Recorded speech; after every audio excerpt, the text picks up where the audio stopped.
Hello दोस्तों, आप सभी का स्वागत है आपके अपने यूट्यूब चैनल पे। तो आज हम देखेंगे जैसे कि बिहार जो सब इंस्पेक्टर का आपका एक मद्य निषेध दरोगा का तो वैकेंसी अब आ ही गया है, उसका फॉर्म भी भरा रहा है। और जो नॉर्मल सब इंस्पेक्टर है वो आज नहीं तो कल आने ही वाला है। और जैसा कि आप ये जो बीपीएसएससी का जो प्रचलन रहा है कि जब से ही फॉर्म आता है तो फॉर्म भराने के 1 और 2 महीने के अंदर वो पीटी का एग्जाम ले लेता है। मतलब कि 1 साल से भी कम समय में वो पूरी प्रक्रिया पूरी करा करके वो एकेडमी में भेज देता है। तो चलिए आज उसी से संबंधित है, तो आज हम देखेंगे कि जैसे कि जो बिहार सब इंस्पेक्टर होता है, तो इसमें आपका ज्योग्राफी के अगर प्रीफिक्स में देखेंगे तो भारत का जो होता है, भारत का मतलब भारत का भूगोल, उससे क्वेश्चन बहुत ज़्यादा होते हैं। उससे हमेशा क्वेश्चन आपका अच्छा खासा आ जाते हैं, जो कि हमारे मेरिट बनाने में और मतलब कट ऑफ को क्रॉस करने में बहुत मदद मिलता है। तो उसी मतलब भारत की ज्योग्राफी में कौन-कौन से जो मुख्य टॉपिक्स होते हैं, उस पे हमें ध्यान देने का ज़रूरत है। ठीक? तो चलिए सबसे पहला देखते हैं कि जो राष्ट्रीय उद्यान होते हैं, राष्ट्रीय उद्यान ऐसे कोई ये ऐसा टॉपिक है कि मतलब हमेशा क्वेश्चन पीटी और मेंस में आपको आते ही रहेगा।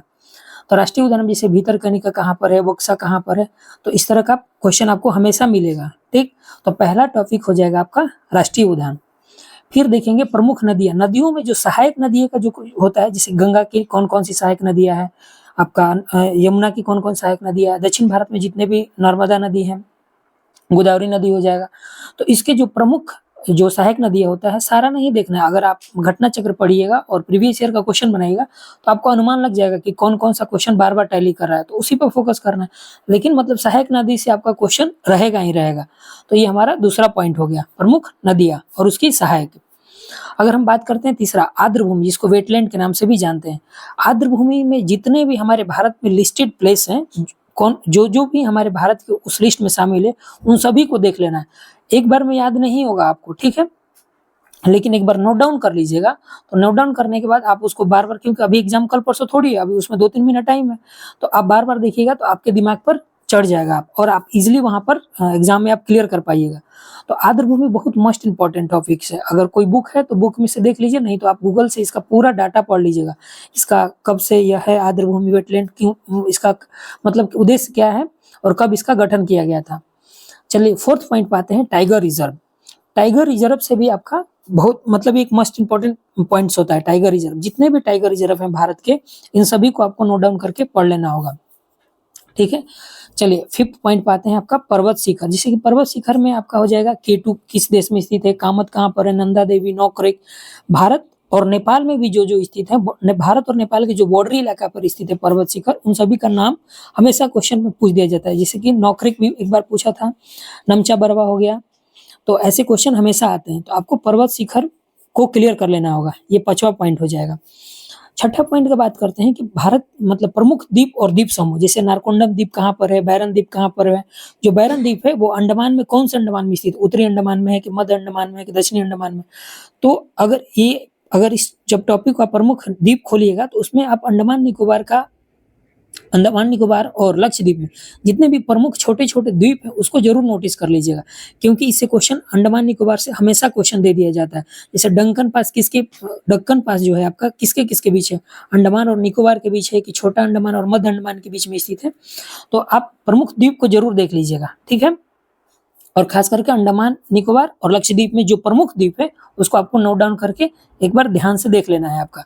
तो अब नेक्स्ट पॉइंट चलते हैं हमारा अपना, ये हो जाएगा आपका, एक हो जाएगा तेल शोधक कारखाना।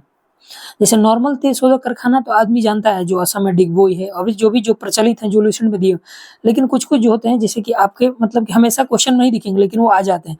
जैसे ताती पाका हो गया, नुमालीगढ़ हो जाएगा, ये कहाँ पर स्थित है? तो तेल शोधक कारखाना जितने भी हैं हमारे भारत में, वो सबको पढ़ लीजिए। बहुत आसान है, 2-4 बार पढ़िएगा तो आपके दिमाग में आ जाएगा। अगर कंठस्थ याद नहीं होगा तो ऑप्शन से आप मार पाइएगा, क्योंकि आप 2-4 बार पढ़ लिए होंगे। लेकिन आपकी कॉपी पर नोट डाउन होना चाहिए तेल शोधक कारखाना, जितने भी हमारे भारत में हैं। ठीक, अब नेक्स्ट चलते हैं जैव मंडल। जो जितने भी जैव मंडल है हमारे, जैसे देखिए जैव मंडल और ये आर्द्र भूमि, ये सारे प्लेस लगभग मिलता-जुलता है। अगर एक टॉपिक आप क्लियर कर लेते हैं, तो लगभग आपका उसमें से 40 टू 30 40 से 30% आपका एक जगह जो होता है मैच कर जाता है। तो जैव मंडल में जैसे नीलगिरी है, नीलगिरी जैव मंडल जो होता है भारत का पहला था, जिसको 1986 में शामिल किया गया था, जो तमिलनाडु में स्थित है। तो इसे भी नॉर्मल पूछ देता है कि भारत का पहला जैव मंडल कौन-सा है, कहाँ पर स्थित है, कब शामिल किया गया था। सिप्लीपाल कहाँ पर, नॉर्मली पूछेगा तो सिप्लीपाल कहाँ पर है। तो जैव मंडल जो टॉपिक है ये भी बहुत इंपॉर्टेंट होता है आपका, तो जैव मंडल को भी हमें पढ़ना होगा।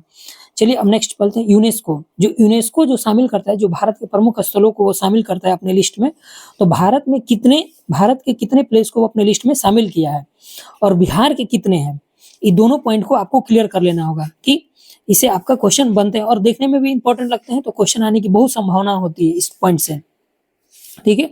अब नेक्स्ट एक नॉर्मली आप देख लीजिएगा जो नेशनल वाटरवे कौन कौन से हमारे भारत में, चार प्रमुख तो चार ही हैं, NW1, 2, 3 और 4, ये चारों में से कभी आ जाए एक क्वेश्चन, तो ये भी इंपॉर्टेंट है आपका। और लास्ट में आप देखिएगा तो जो वन रिपोर्ट होता है, इसे तो 18वां वन रिपोर्ट 2023 में आता है, अभी इस साल 2 साल पे आता है हर साल, तो वन रिपोर्ट जरूर देख लेना है हमें, इससे पता चलता है कि कौन से राज्यों में कितना % वन है, मैंग्रोव वन किस राज्य में सबसे अधिक है, और पिछले 2021 के तुलना में 2023 में कितना % मैंग्रोव का बढ़ोतरी हुआ है, परसेंटेज की दृष्टि से कौन से राज्य में वन सबसे ज्यादा है, तो वन रिपोर्ट हमें देख लेना है क्योंकि इससे क्वेश्चन बनते हैं आपका, ठीक। तो ये जो टॉपिक थे, ये जो भारत का भूगोल है उसके प्रमुख ये टॉपिक्स है जो इसको आपको देख लेना होगा। इसके बाद अगर देखते हैं तो इसरो और DRDO, इसरो जितने भी प्रक्षेपास्त्र लॉन्च करता है आपका PSLV के द्वारा, मतलब PSLV 50 से लेकर के अभी शायद 60+ हो गया है, तो ये सबको देख लीजिएगा 50 कौन सा है, PSLV 51 से क्या छोड़ा गया था, 51 से क्या था, 54 से क्या था, इस तरह से पॉइंट। तो इसरो का टॉपिक हमेशा क्वेश्चन में टच करता है। हम जितने बार बिहार मतलब सब इंस्पेक्टर का क्वेश्चन देखिएगा, PTO या मेंस, आपको इसरो से क्वेश्चन टच हो ही जाता है आपका, तो इसरो पढ़िएगा तो साथ में DRDO भी पढ़ लीजिएगा आपका। तो ये आपका प्रमुख टॉपिक थे, इस पे आप काम करिए और आगे जो आपका एग्जाम आएगा उसमें बहुत फायदा करेगा। तो आज के लिए बस इतना ही, एक छोटा सा वीडियो था जो आपके साथ शेयर किए। मिलते हैं फिर अगले वीडियो में, तब तक के लिए जय हिंद।